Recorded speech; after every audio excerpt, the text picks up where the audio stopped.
皆さんこんにちは。日本語リンゴのカンタです。カイです。今日は酔うという言葉についてお話しします。酔う、酔う、酔います。酔って、酔わない。酔うには主に2つの意味があります。まず、お酒を飲んで顔が赤くなったり、フラフラした状態になったりすることを酔うと言います。昨日はお酒を飲んで酔った。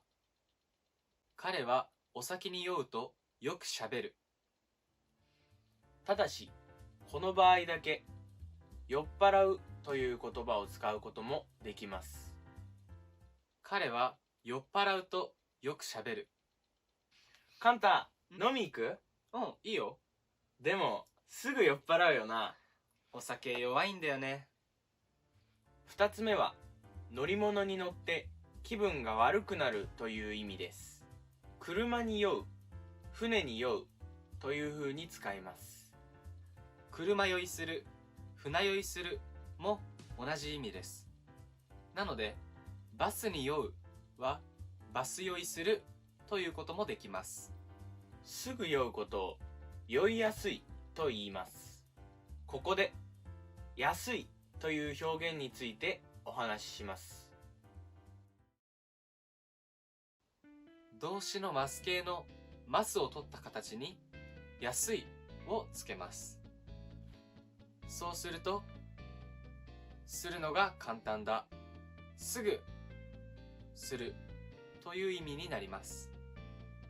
例えば、見るのマス形は見ますなので、見やすいとなります。先生の字は大きくて見やすい。反対の言葉は憎い、辛いです。憎いと辛いは全く同じ意味です。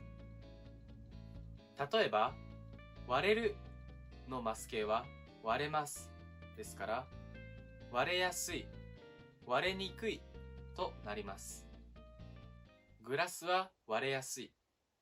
プラスチックのコップは割れにくい。では、車酔いするに安いをつけるとどうなるでしょう？答えは、車酔いしやすいです。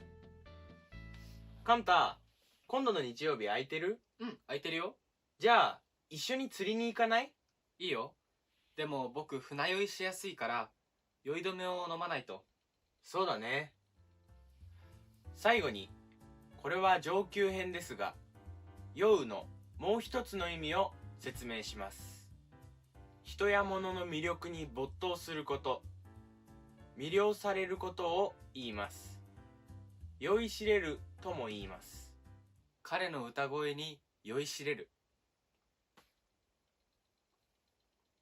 彼は自分に酔っている。それでは、今日の例文を字幕なしで復習しましょう。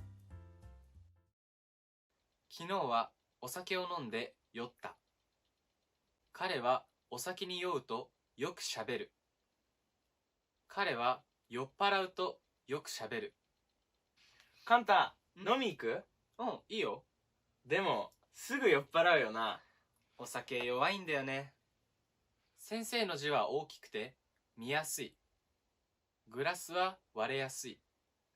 プラスチックのコップは割れにくい。カンタ、今度の日曜日空いてる？空いてるよ。じゃあ、一緒に釣りに行かない？いいよ。でも僕、船酔いしやすいから、酔い止めを飲まないと。そうだね。彼の歌声に酔いしれる。彼は自分に酔っている。